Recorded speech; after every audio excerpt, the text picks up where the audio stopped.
Hey Okay. guys, James here, Next Level Collectors, coming at you.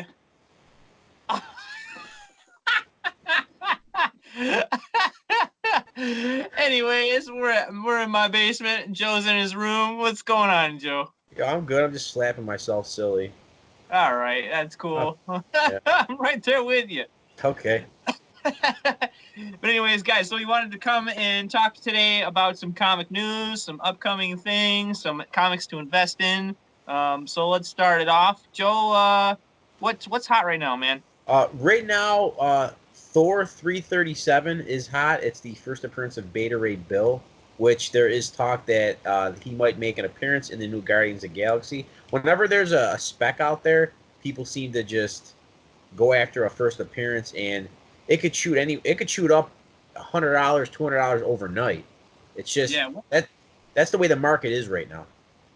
How old is that comic, Joe? Do you know? That is, I want to say late 80s.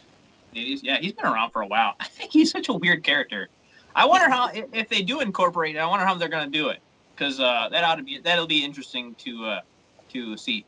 Yeah, I think that's I think it'll be cool if they can do it right. Do justice to the character. Yeah, Um, yeah. yeah, Hopefully, I yeah, don't doubt they will. Guardians of the Galaxy and Marvel are just good. And I heard so through the grapevine that they hired James Gunn back for the next movie. oh, nice. Yeah, yeah. Even after that whole debacle where I don't know, he made some sort of derogatory comment and blah blah blah. Who Yeah, gives a big. fuck? Yeah, He's filming a movie. Who cares? yeah, yeah. You know, I'm it's sure. like I'm sure movie sets are high tension. There's a lot going on. So I mean, I'm sure people act out of their element. yeah, yeah, yeah. I think it really did catch everybody by surprise when Disney said, "Yeah, James, you're out." I'm surprised.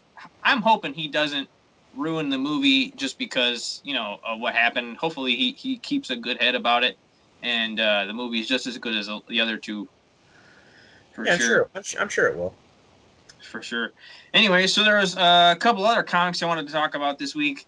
One of them being the Friendly Neighborhood Spider-Man number 6, I believe. I posted something on our Facebook earlier today.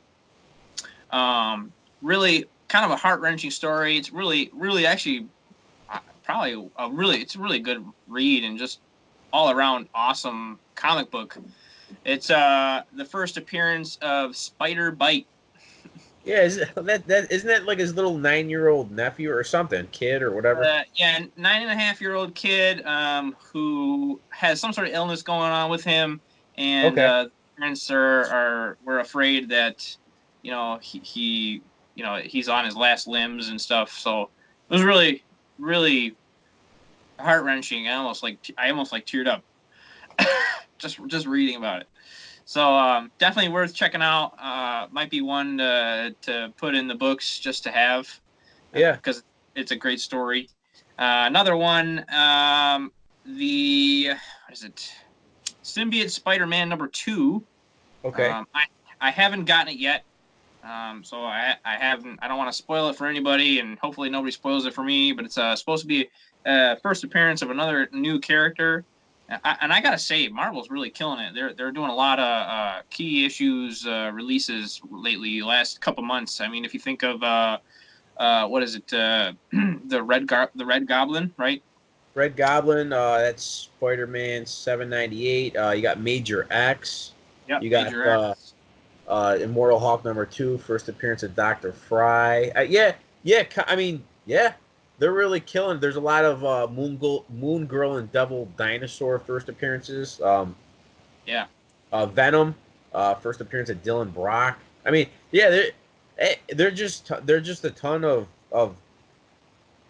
good um underproduced books. Like there's just the amount of books coming out that the print run's not high, which no, because I think so. Marvel has it right now, and this is what I think is going on. Marvel knows. Marvel knows what they got going on. Marvel knows these are key issues. Marvel knows that if they keep the print runs low, they can come out with variants, so they can get more work to other artists. that's more income for them and for them and the artists in the long run. And if you think about it, the Immortal Hulk, #1. They were on fourth, maybe fifth printing of that. Yeah. There's quite a few, and they're pumping out a lot of variants, which I like and I hate at the same time. Some of them are really cool looking. You're really just paying for the art at that point, because Yeah. I don't really think that variants will ever catch quite as much fire in the long run. I think they catch fire quick when they come out. Thinking of like Major X #1, what is it, the B or C variant? Okay. That one caught fire quick because it was such a low print, I think. Yeah. And it was a really cool artistry on the front. But on a serious note, like if you're gonna buy that's a first appearance. Yeah. That's the only way I would buy a variant, if it was a low print first appearance. Off the top of my head, I want to say Amazing Spider-Man #569, which is the first appearance of Anti-Venom. Yeah, that stuff like that I'm cool with. Like Ultimate Fallout 4, the variant of Miles Morales, like that's cool. But when you're just buying a normal book, no first appearance, I'm like it's just you're wasting your money.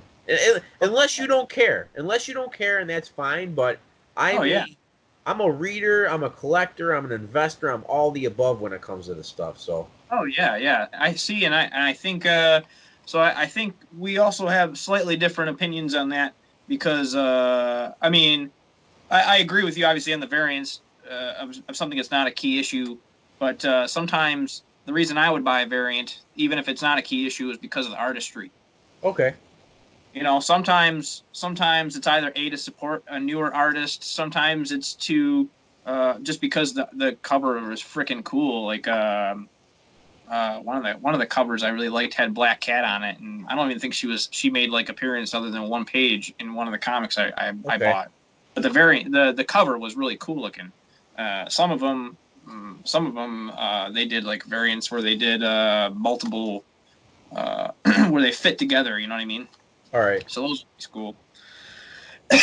But yeah, other than that, if you're doing it for an investment, probably waste your money, especially if you're gonna go ahead and get it graded on top of that.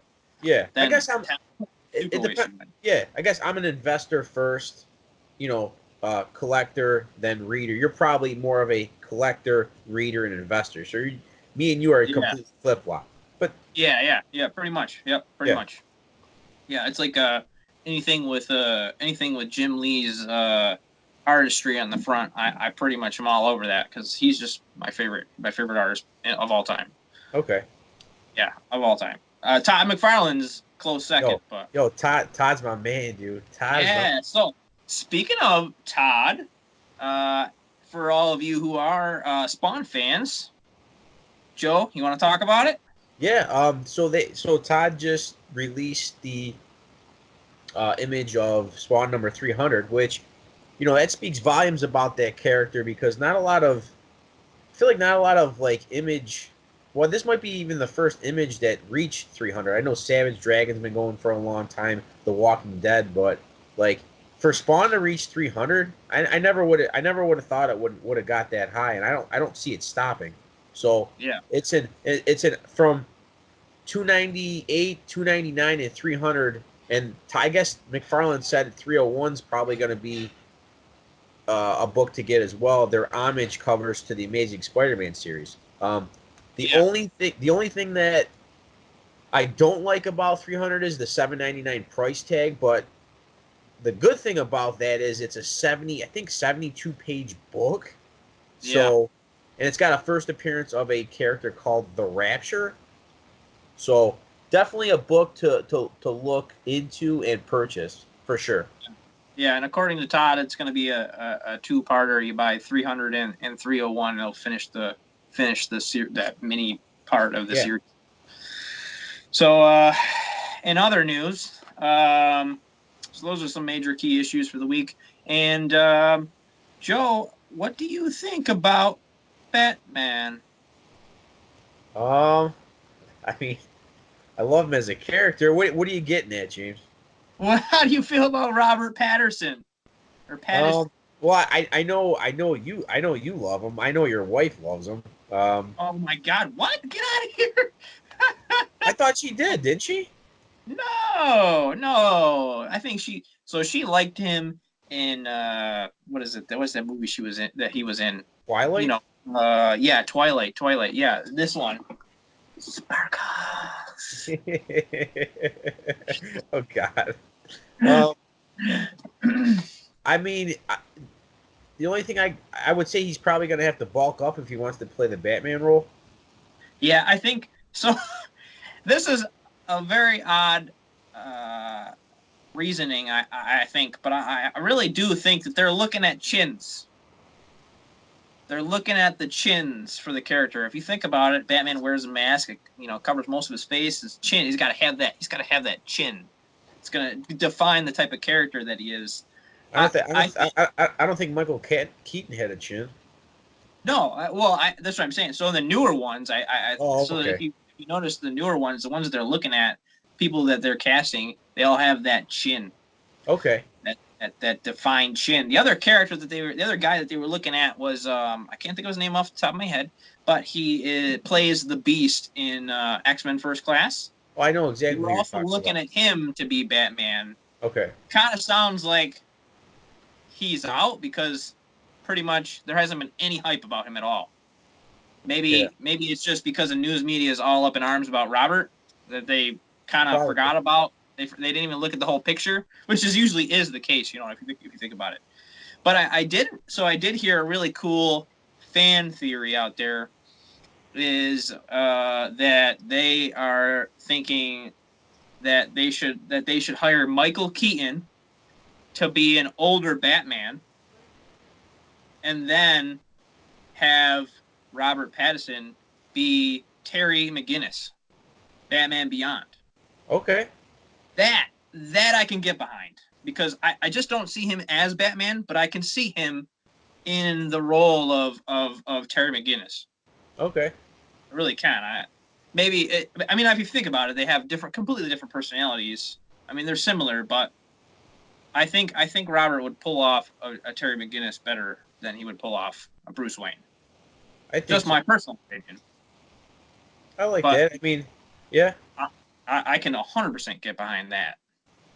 So, but we'll see because I don't know. They're doing all sorts of crazy stuff. They have the Joker and they have multiple different Jokers now, and we're not really sure where they're landing in the DC universe as is. Yeah.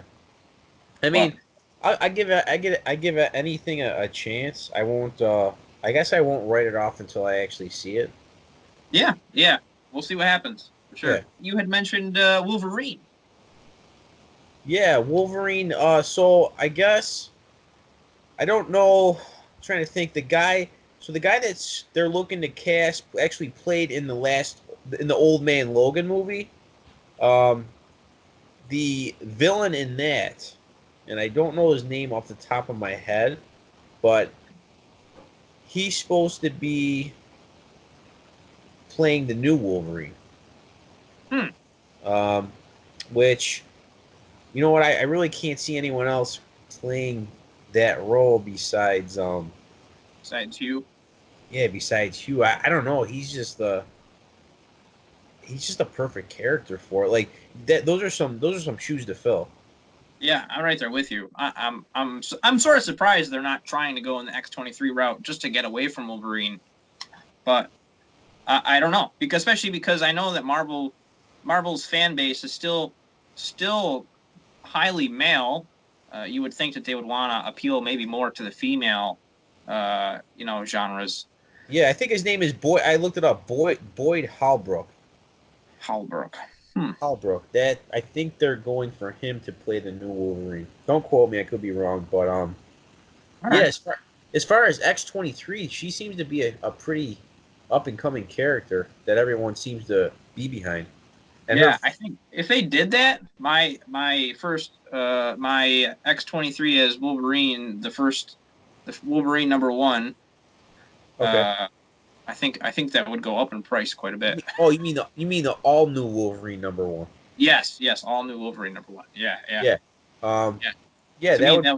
that was kind of a key issue to me. Yeah, and to be Could honest be with you, wrong. yeah. So that's a key issue, and then number 2 is even more of a key because it has X-23's sister in it, Oh yeah, yeah. I did which read it. her nickname's called the Honey Badger. Mm-hmm. So that one's a key issue, and there's a 1 for 25 variant in that one. But yeah, I yeah, all those books I would probably be picking up on the cheap if you can get them, Yeah, just in yeah, case. yeah. Absolutely, absolutely. Yeah. If you're looking to invest in some comic books, that's where it's at. Yeah, So, that's it for tonight, guys. I hope you enjoyed this segment, comic news. If you liked the video, hit the like button down below, the little thumbs up, and don't forget to subscribe if you haven't already, and check out our Facebook page at Next Level Collectors. And we also have a website. I also want to stress this: a website with a forum, nonetheless, at nextlevelcollectors.com/forums. So feel free to check us out, check that in, and participate. So until next time, guys, this has been James. That's been Joe. Toy Radiation. Check out his channel. Peace. later.